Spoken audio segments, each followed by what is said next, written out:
Okay guys, so today is the day we start making fermented dill pickles, which is a true kosher dill pickle. I do this same video pretty much every year and keep refining my techniques.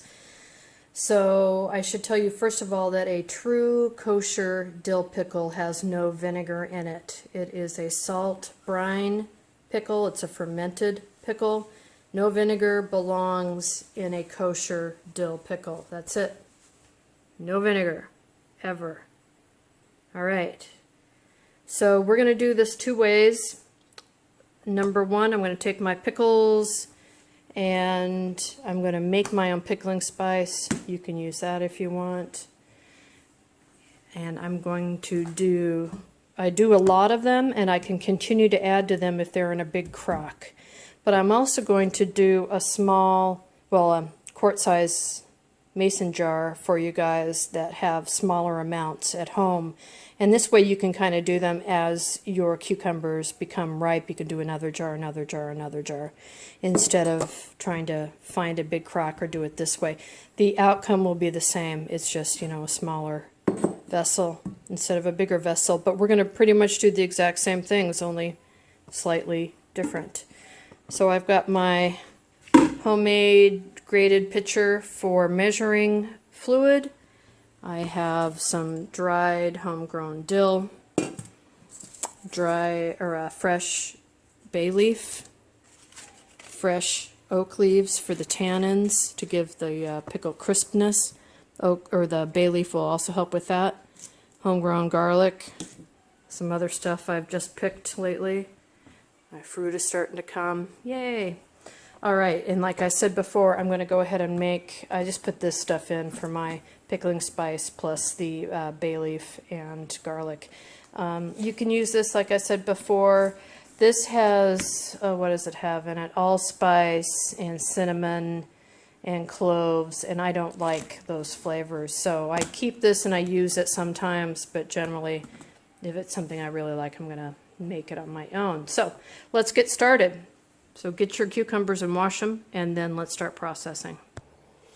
So cucumbers that are this big and that are starting to yellow really are no good for pickling. I'd put these aside and use them for fresh eating. However, you could, and you're going to want to peel the outside off, because the yellower it gets, the more bitter it's going to get. And then potentially take the seeds out from inside for saving and just discard them so you're not eating them.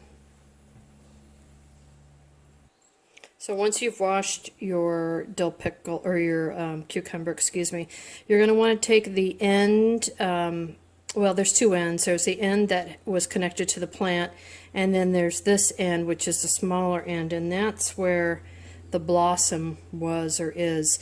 This has an enzyme in it that will make the cucumber go soft if you leave it on. So not only do you have to remove, you could just pluck this off, but that enzyme is still in the bit there, so you're going to need to actually remove that end altogether.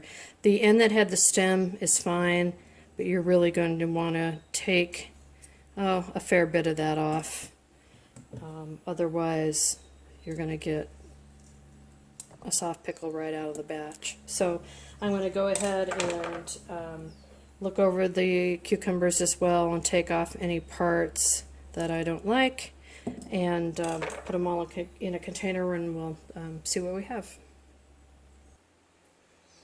Alright, so these are the pickles that I'm going to go ahead, or cucumbers that I'm going to go ahead and use, and these I think are just too yellow. So I will save them for fresh eating, peeling the outside and slicing them up for salads, and at worst they'll go back in for chicken feed. But I'm going to take a look at the inside, and if the seeds are nice and big in there, then I will save those seeds for next year. But we'll go ahead and do that in a different video, so I'm going to go ahead and set these aside. And let's go ahead and prep the garlic and the spices to put in the jar. So for garlic processing, you can go ahead and leave them whole and just peel them, or you can give them the old smash and peel. which is what I do. It releases something called allicin from the inside of the garlic, which is beneficial for your immune system and your overall health. It lowers blood pressure and is just overall good for immune support. Plus, it tastes good, and you can eat these once they're pickled as well, or you can eat them raw for that matter. But as part of the pickling, it's a nice aside, something nice to get. So we'll go ahead and finish peeling these. I'm going to put a lot in the crock, and I'll put just a couple in the jar. So you know how to do this. I'll go ahead and finish peeling these up. And yeah, we'll be back in a sec.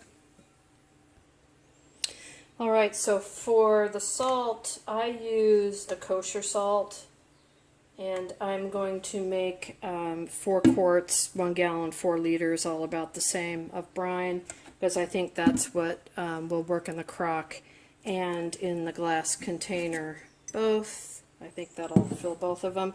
So since I'm doing it by volume, the weight doesn't really matter so much. It's the percentage of brine. I'm using a 3.5% brine, so I figured out how many ounces are in 4 quarts or grams, and then I multiplied that out. And I'm going to need 132 grams of salt. So I've zeroed that out. I'll get 132, more or less.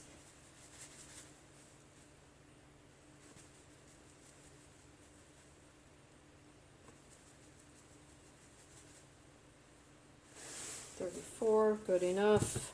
I'll pour that in here, and then I'm going to add some warm water, and then we're going to give it a good stir. Alright, we got that mixed up.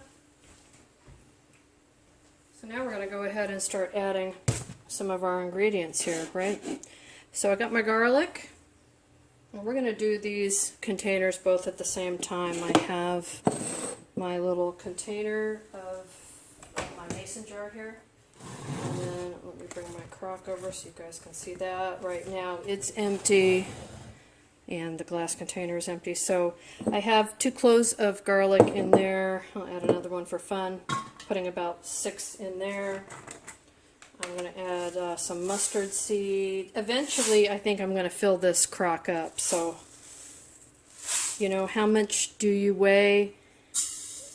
The spices are very forgiving, and they're not part of the science. They're not necessary parts of the pickling process, of the fermentation process. So you can put in as little or as much as you want.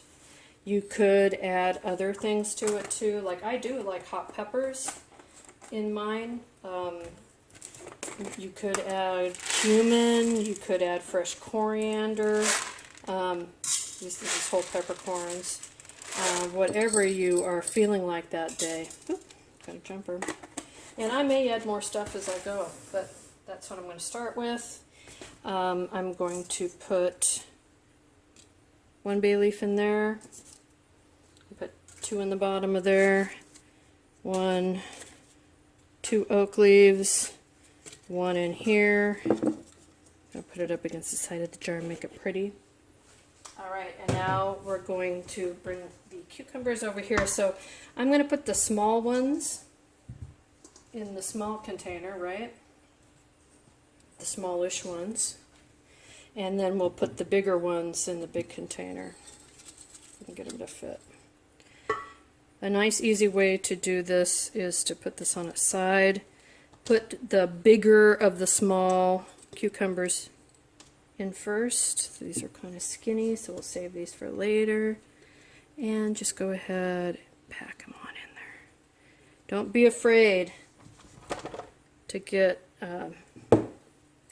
pushing in there. They're flexible. They're not going to break on you. Let's see how many more small ones I have. Get them all in there.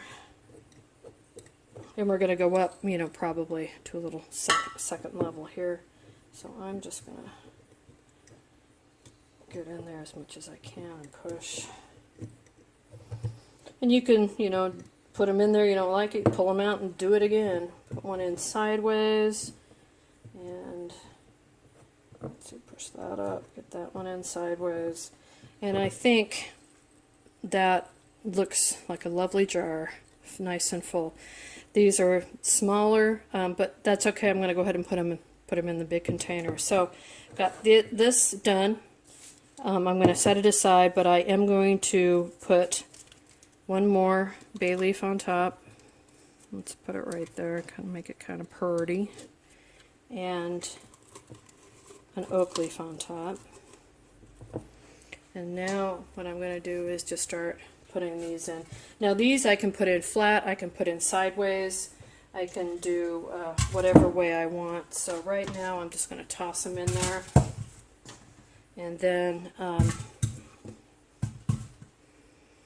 will take a look and see what we got going on in there. Okay, so I think I will kind of move them around a little bit, trying to make them tall like I did on the glass jar.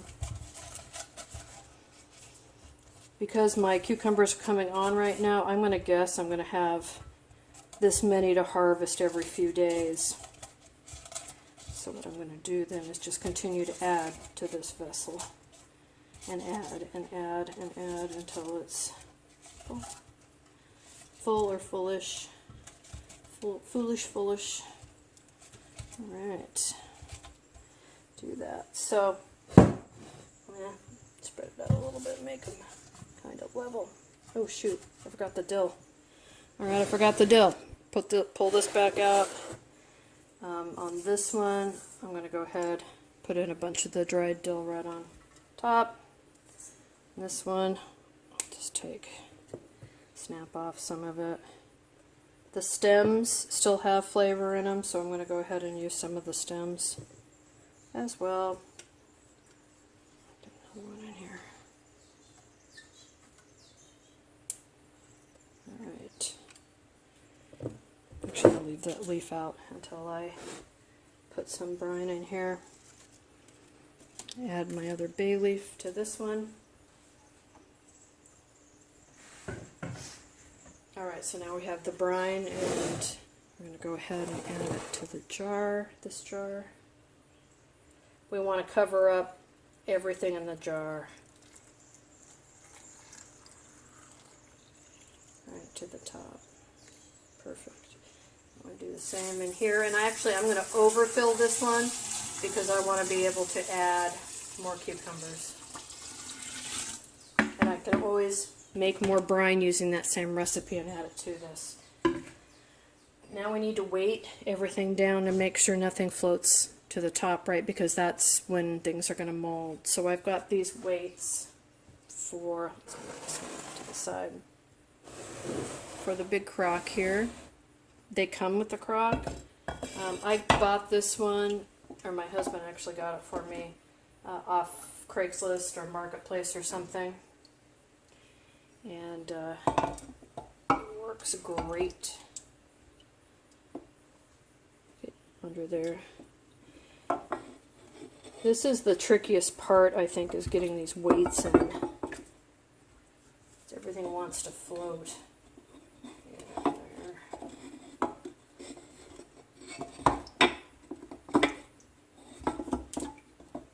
Alright. So you can see everything's pretty much, except for that, under the weight.